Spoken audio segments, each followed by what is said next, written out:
জয় হিন্দ বন্ধুরা, তোমরা দেখছো তোমাদের প্রিয় ইউটিউব চ্যানেল মা অনলাইন পয়েন্ট। তো আসাম রাইফেলে 1230টা তোমাদের কিন্তু কনস্টেবল নেওয়া হবে, হেড কনস্টেবলও থাকবে, ক্লার্কও থাকবে, সম্পূর্ণ পদ তোমাদের এখানে কিন্তু পেয়ে যাবে। হাবিলদার যেটা রয়েছে, ঠিক আছে, হাবিলদার ক্লার্ক। তো দেখো তোমাদের এখানে কোথায় কোনটা ভ্যাকেন্সি রয়েছে, তো তোমাদের তাড়াতাড়ি বলে দিচ্ছি ভিডিওতে, আমি একটু বিজি রয়েছি সেই কারণে তোমাদের বলছি। দেখো তোমাদের আমি পরে না হলে এটা নোটিফিকেশন দিয়ে তোমাদের ভিডিও করে দেবো অলরেডি, ঠিক আছে। Rifleman general duty GD male female both তোমাদের 22টা ভ্যাকেন্সি রয়েছে নাইব সুবেদারের ক্ষেত্রে। তো সরি, তোমাদের এখানে দেখতে পাচ্ছ প্রথমে যেটা রয়েছে rifleman general duty GD for male female. তো নাইব সুবেদারের 22টা ভ্যাকেন্সি রয়েছে, হাবিলদার ক্লার্কে রয়েছে 349টা, ঠিক আছে। ক্লার্কে তোমাদের কিন্তু আবেদন করতে গেলে তোমার উচ্চ মাধ্যমিক পাস হতে হবে, তার সাথে তোমার কিন্তু যে কম্পিউটারের যে টাইপিং টেস্ট সেটা কিন্তু তোমাদের থাকতে হবে, ওকে। তো উচ্চ মাধ্যমিক পাস হয়ে তুমি ক্লার্কে আবেদন করতে পারবে, কোনো রকম তোমার সায়েন্স বা কোনো নেই, শুধুমাত্র উচ্চ মাধ্যমিক পাশে তুমি আবেদন করতে পারবে যে কোনো শাখা থেকে। তারপর তোমরা দেখতে পাচ্ছ warrant officer personal assistant PA.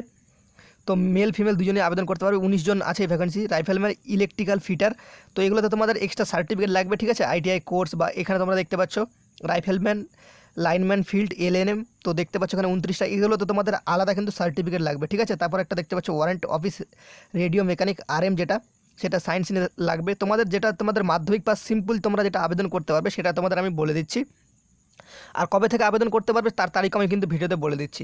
দেখে নাও তোমাদের এখানে ইলেকট্রিশিয়ান যেগুলো রয়েছে এগুলো মাধ্যমিক পাস, তার সাথে কিন্তু আইটিআই সার্টিফিকেট লাগবে।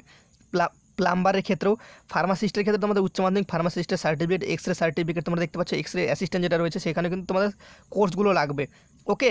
তোমরা এখান থেকে দেখতে পাচ্ছ যে বারবার যদি থাকে, বারবারের ক্ষেত্রে তোমার যদি বারবারের এক্সপিরিয়েন্স থাকে তাহলে তুমি কিন্তু আবেদন করতে পারবে। কুকেটটা থেকে কিন্তু শুধুমাত্র মাধ্যমিক পাশে তোমরা আবেদন করতে পারবে। রাইফেলম্যান কুক দেখতে পাচ্ছ মেল কনস্টেবল অনলি, তোমাদের কিন্তু এখানে শুধুমাত্র তোমাদের মাধ্যমিক পাশেও তুমি আবেদন করতে পারবে, 339টা পোস্ট রয়েছে। রাইফেলম্যান তোমরা ইকুইপমেন্ট বুট রিপেয়ার, তোমাদের মাধ্যমিক পাস, এগুলো সাফাইয়ের ক্ষেত্রে তোমাদের মাধ্যমিক পাস হলে তোমরা আবেদন করতে পারবে। তো এটা ফিমেলের জন্য 9টা রয়েছে, আর সাফাই ক্যান্ডিডেটে কিন্তু ভালো রয়েছে 107টা, এখানে কিন্তু পুরুষরা আবেদন করতে পারবে। ওয়াশারম্যানে কোনো সার্টিফিকেট লাগবে না, সেখানে তোমাদের 4টা ভ্যাকেন্সি রয়েছে, ওকে। তো দেখো এখানে ওয়াচম্যান, তো মাসালজি, সেখানে 4টা তোমাদের ভ্যাকেন্সি রয়েছে। তো তোমাদের 1230টা পোস্ট রয়েছে, মাধ্যমিক পাস হলেও তুমি আবেদন করতে পারবে, এটুকু তুমি জানে রাখো। কুক সাফাইওয়ালা এগুলোতে তোমরা আবেদন করতে পারবে, ওকে। তোমাদের এজ লিমিট কী ধরা হবে দেখে নাও, 18 থেকে 23 বছর তোমাদের বয়স ধরা হবে। জানুয়ারি 01/2021 থেকে কিন্তু তোমাদের 23 বছর ধরা হতে পারে। অফিসিয়াল নোটিফিকেশনটা প্রকাশিত হলে সঠিকভাবে বোঝা যাবে। তোমাদের এটা একটা তোমাদের ড্রাফট নোটিশ প্রকাশিত হয়েছে, কিন্তু তোমাদের নোটিফিকেশানে সেখানে কবে থেকে আবেদন করবে সেই ডেটটাও দেওয়া রয়েছে, কোনো টেনশন নেই।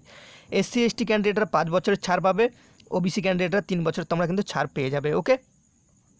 SC ST ক্যান্ডিডেটরা 18 থেকে 28, OBCরা 18 থেকে 26 বছর। তোমরা দেখতে পাচ্ছ ডকুমেন্টস রিকোয়ার্ড, যারা রিসেন্ট পাসপোর্ট সাইজ ছবি তোমাদের রেডি রাখবে, মাধ্যমিকের সার্টিফিকেটগুলো রাখবে, education certificate, diploma, technical, ITI, তোমাদের আইডেন্টি প্রুফের ক্ষেত্রে Aadhaar card, PAN card, voter card, driving licence, যে কোনো একটা caste certificate, SC ST OBC থেকে থাকে, email ID, mobile number, domicile certificate. For male ক্যান্ডিডেটের জন্য তোমাদের উচ্চতা লাগবে হচ্ছে 170 সেন্টিমিটার, নর্থ ইন্ডিয়া জোনের ক্ষেত্রে 160, যেগুলো তোমাদের নর্থ ইস্ট জোনের যারা রয়েছে তাদের ক্ষেত্রে। ফিমেলের ক্ষেত্রে তোমাদের 157 সেন্টিমিটার লাগবে উচ্চতা, আর নর্থ ইন্ডিয়া জোনের ক্ষেত্রে 150। তো তোমাদের বলে রাখি এসসিদের কিন্তু কোনো রকম হাইটের ছাড় নেই। এসটিরা তোমরা SCCGডির যে হাইটের চার্টটা রয়েছে সেই চার্টটা ফলো করতে পারো, সেখান থেকে যেটা তোমাদের দেওয়া রয়েছে সেম তোমাদের সেরকমই থাকবে আসাম রাইফেলে, ওকে। রানিং টেস্টের ক্ষেত্রে তোমাদের 5 কিলোমিটার 24 মিনিটে তোমাদের দৌড়াতে হবে ছেলেদের বেলা, ঠিক আছে। ফর মেল ক্যান্ডিডেট 5 কিলোমিটার 24 মিনিটে 5 মিনিট দৌড়াতে হবে, আর মহিলাদের ক্ষেত্রে 4 মিনিটে 800 মিটার কিন্তু তোমাদের কভার করতে হবে। ইম্পর্টেন্ট ডেটসের ক্ষেত্রে তোমরা দেখতে পাচ্ছ online application date for 11 September 2021 থেকে তোমাদের কিন্তু এই আবেদনটা শুরু হবে আসাম রাইফেলেরটা, okay. Last date of apply 25 October 2021, তোমাদের প্রায় কিন্তু 1 মাসে চলবে। আর টেন্টেটিভ, তো তোমাদের র্যালির ডেট কিন্তু আসাম রাইফেল জানো, আসাম রাইফেল সেদিনই প্রকাশিত করে দেয়। এখন এবার নতুন নিয়মে কী করবে সেটা বলা যাচ্ছে না, কিন্তু আসাম রাইফেল যেদিনই তোমাদের আবেদন করবে সঙ্গে সঙ্গে কিন্তু অ্যাডমিট কার্ডও প্রকাশিত করে দেওয়া হয়, ওকে। তো আশা করি তোমরা ভিডিও দেখে বুঝতে পেরেছো, তোমাদের 11 সেপ্টেম্বর থেকে তোমরা আবেদন করতে পারবে, যেটা তোমাদের লাস্ট ডেট 25 অক্টোবর 2021। তোমরা চাইলে তোমরা যদি ভাবো তোমাদের এই এটা তোমাদের যেটা দেখাচ্ছি সেটা ফেক, তোমাদের নোটিফিকেশন দিয়ে পরে কোনো একদিন ভিডিও করে দেবো। তোমরা BSF-এরটাও আমাকে বলেছিলে ফেক, যেটা স্পোর্টসম্যান কোঠাতে রয়েছি সেটাও তোমরা বলেছিলে ফেক, সেটার প্রুফ আমি তোমাদের দিয়ে দিয়েছি। আর সেটা এখন অফিসিয়াল ওয়েবসাইটে তোমরা গিয়ে আবেদন করতে পারবে, সেটা কয়েকদিন পরে অফিসিয়াল ওয়েবসাইটে কিন্তু বেরিয়েছিল, যেটা আমি 1 তারিখে বেরোনোর কথা বলছিলাম সেটা 9 তারিখে বেরিয়েছিল। আর তোমাদের SSBর যে 18,000 ভ্যাকেন্সি বলেছি সেটা তোমাদের প্রুফ দিয়ে কমিউনিটিতে তোমাদের যে আমার যে তোমরা চ্যানেলে গিয়ে দেখবে, তোমাদের যে কমিউনিটি পোস্ট যেখানে করা যায় চ্যানেলের, সেখানে তোমরা দেখবে, সেখানে আমি স্ক্রিনশট করে কিন্তু তোমাদের প্রোভাইডও করে দিয়েছি, তোমরা ফেক ভাববে না, 100% এটা কিন্তু রিয়েল খবর, ঠিক আছে।